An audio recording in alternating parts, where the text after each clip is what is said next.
भाई ने की बहन की हत्या।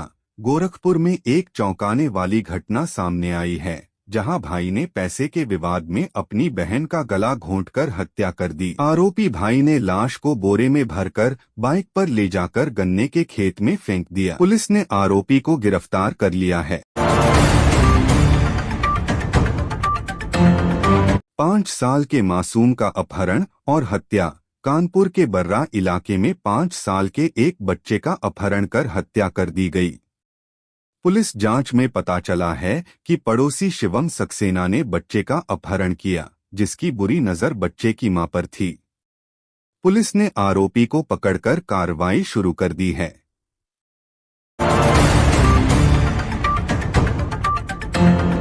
दारोगा 2 लाख रुपए की घूस लेते गिरफ्तार। लखनऊ में एंटी करप्शन टीम ने एक दरोगा को गैंगरेप के आरोपी को बचाने के लिए 2 लाख रुपए की रिश्वत लेते हुए रंगे हाथों पकड़ा है। दारोगा पर कार्रवाई करते हुए निलंबित कर दिया गया है। जुए के अड्डे पर छापे के दौरान मौत। शाहजहांपुर में जुए के अड्डे पर पुलिस के छापे से डरकर एक युवक नदी में कूद गया, जिससे उसकी डूबने से मौत हो गई। परिजनों ने पुलिस पर हत्या का आरोप लगाया है, जिसके बाद 3 कांस्टेबलों को सस्पेंड कर दिया गया है और मामले की जांच जारी है।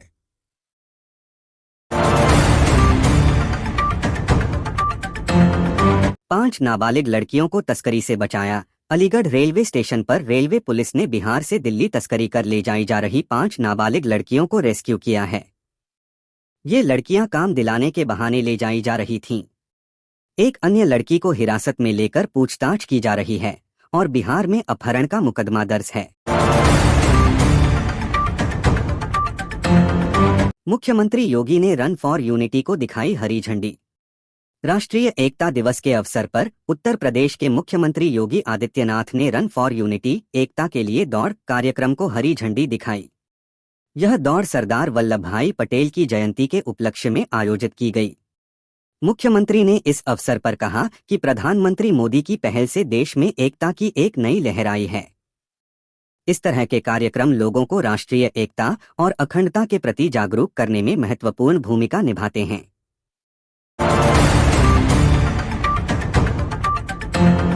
पूर्वी यूपी में आज भी भारी बारिश और आंधी का अलर्ट।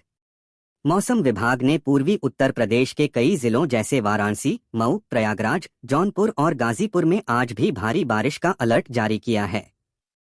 बंगाल की खाड़ी में बने चक्रवाती तूफान मोन्था के अवशेष के कारण ये बारिश हो रही है। बारिश के साथ 30 से 40 किमी घंटे की रफ्तार से तेज हवाएं चलने और बिजली गिरने की भी चेतावनी है।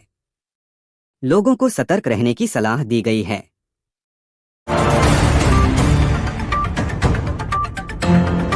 गन्ना मूल्य भुगतान में सरकार के ऐतिहासिक कदम।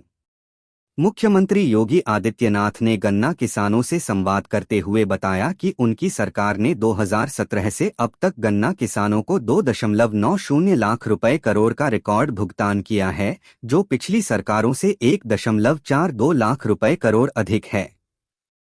उन्होंने कहा कि अधिकांश चीनी मिलें अब 1 सप्ताह के भीतर भुगतान करती हैं। साथ ही स्मार्ट गन्ना किसान प्रणाली से बिचौलियों का अंत हुआ है और एथेनॉल व कोजन प्लांट से निवेश और रोजगार बढ़ा है।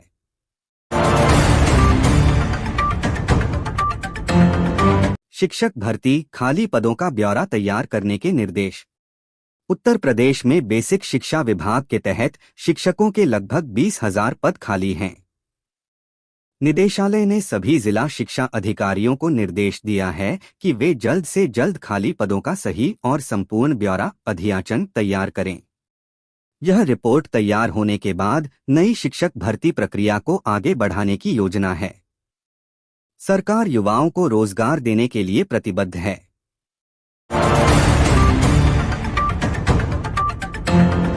मुरादाबाद से एक बेहद दुखद खबर सामने आई है।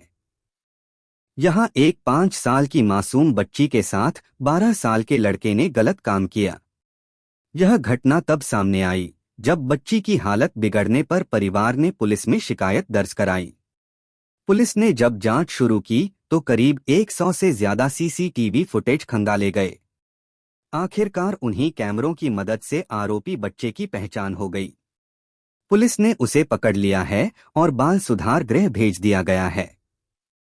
पुलिस का कहना है कि पूरे मामले की जांच चल रही है और बच्ची को मेडिकल मदद दी जा रही है। स्थानीय लोग इस घटना से बहुत नाराज हैं और परिवार को न्याय दिलाने की मांग कर रहे हैं।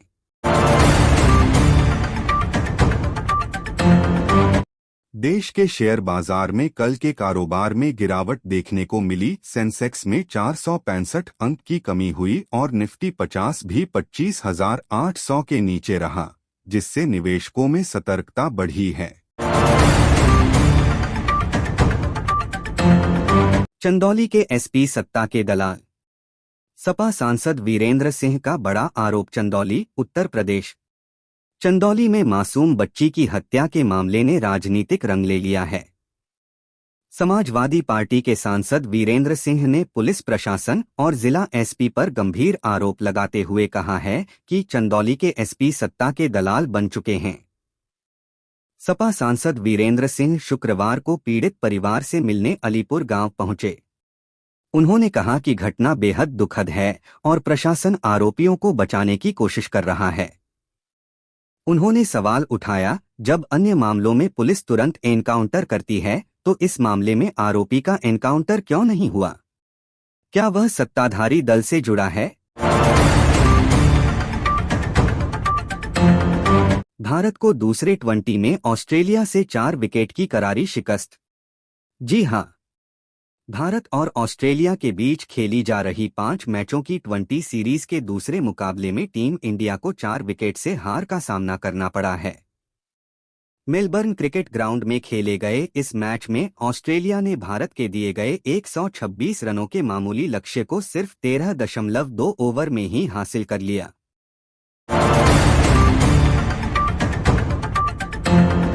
दुधवा नेशनल पार्क 1 नवंबर से फिर खुलेगा। लखीमपुर खीरी, उत्तर प्रदेश वन्यजीव प्रेमियों के लिए बड़ी खुशखबरी है। उत्तर प्रदेश के लखीमपुर खीरी जिले में स्थित मशहूर दुधवा नेशनल पार्क का नया पर्यटन सत्र 1 नवंबर से एक बार फिर शुरू होने जा रहा है। मानसून के कारण हर साल पार्क को बंद कर दिया जाता है, लेकिन अब मरम्मत और तैयारियों के बाद यह सैलानियों के स्वागत के लिए पूरी तरह तैयार। बाप की दुश्मनी का बदला बेटे से, 1400 किलोमीटर का सफर और 6 चाकू के वार। उत्तर प्रदेश के प्रयागराज में एक सनसनीखेज वारदात सामने आई है, जहां निजी दुश्मनी ने खूनी रूप ले लिया। एक व्यक्ति ने अपने पुराने दुश्मन से बदला लेने के लिए उसके बेटे पर जानलेवा हमला कर दिया। गिरफ्तार किए गए आरोपी ने पुलिस को पूछताछ में बताया कि उसने यह हमला बदले की भावना से किया। आरोपी का दावा है कि पीड़ित के पिता ने उसकी बेटी की जिंदगी बर्बाद कर दी थी। इस गहरी रंजिश और बदले की आग में जलते हुए आरोपी ने अपने दुश्मन को सीधे निशाना बनाने के बजाय उसके बेटे पर हमला करने की योजना बनाई। उत्तर प्रदेश के मऊ से सपा विधायक और माफिया मुख्तार अंसारी के बेटे अब्बास अंसारी को इलाहाबाद हाई कोर्ट से बड़ी राहत मिली है। हाई कोर्ट ने उनके खिलाफ चल रही निचली अदालत की कार्यवाही पर फिलहाल रोक लगा दी है। यह मामला वर्ष 2022 के विधानसभा चुनाव के दौरान आचार संहिता उल्लंघन से जुड़ा हुआ है। दरअसल 3 मार्च 2022 को अब्बास अंसारी ने मऊ के पहाड़पुरा मैदान में बिना प्रशासनिक अनुमति के चुनावी सभा की थी। इस दौरान उन्होंने मंच से भाषण देते हुए प्रशासनिक अधिकारियों को धमकाने जैसे बयान दिए थे। उन्होंने कहा था कि इलेक्शन के बाद हिसाब किताब किया जाएगा। इस मामले में पुलिस ने अगले दिन यानी 4 मार्च 2022 को थाना कोतवाली मऊ में एफआईआर दर्ज की थी। एफआईआर में अब्बास अंसारी, उनके भाई उमर अंसारी समेत करीब 150 अज्ञात लोगों को नामजद किया गया था। 1 नवंबर से आधार कार्ड अपडेट नियमों में बदलाव। 1 नवंबर 2025 से आधार कार्ड से जुड़े कई नियमों में बदलाव होने जा रहे हैं, जिसका सीधा असर लोगों की जेब और जीवन पर पड़ेगा। भारतीय विशिष्ट पहचान प्राधिकरण (UIDAI) ने आधार अपडेट प्रक्रिया को आसान, तेज और सुरक्षित बनाने के लिए नए नियम जारी किए हैं। इन बदलावों में आधार अपडेट शुल्क, बैंक नॉमिनेशन और अन्य कई बदलाव शामिल हैं। इन बदलावों के कारण अब लंबी लाइनों में लगने या बार बार आधार सेवा केंद्र जाने की आवश्यकता नहीं होगी।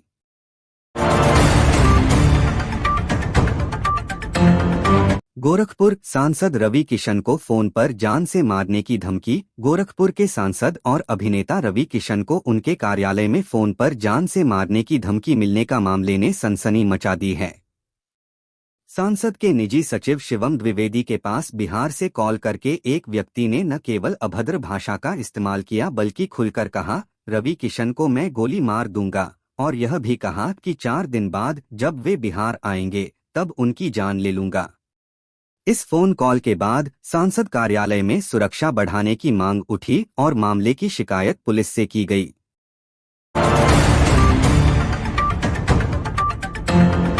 काशी पहुंचे उपराष्ट्रपति सीपी राधाकृष्णन। बाबा विश्वनाथ के दर्शन से पहले नट्टुकोट्टई धर्मशाला का करेंगे उद्घाटन। वाराणसी। देश के उपराष्ट्रपति सीपी राधाकृष्णन अपने पहले आधिकारिक दौरे पर शुक्रवार को काशी पहुंचे। वाराणसी एयरपोर्ट पर मुख्यमंत्री योगी आदित्यनाथ और राज्यपाल सीपी राधाकृष्णन ने उनका स्वागत किया। उपराष्ट्रपति के आगमन पर जिले भर में सुरक्षा के कड़े इंतजाम किए गए हैं और प्रशासन ने पूरे कार्यक्रम की विशेष रूप से निगरानी की व्यवस्था की है।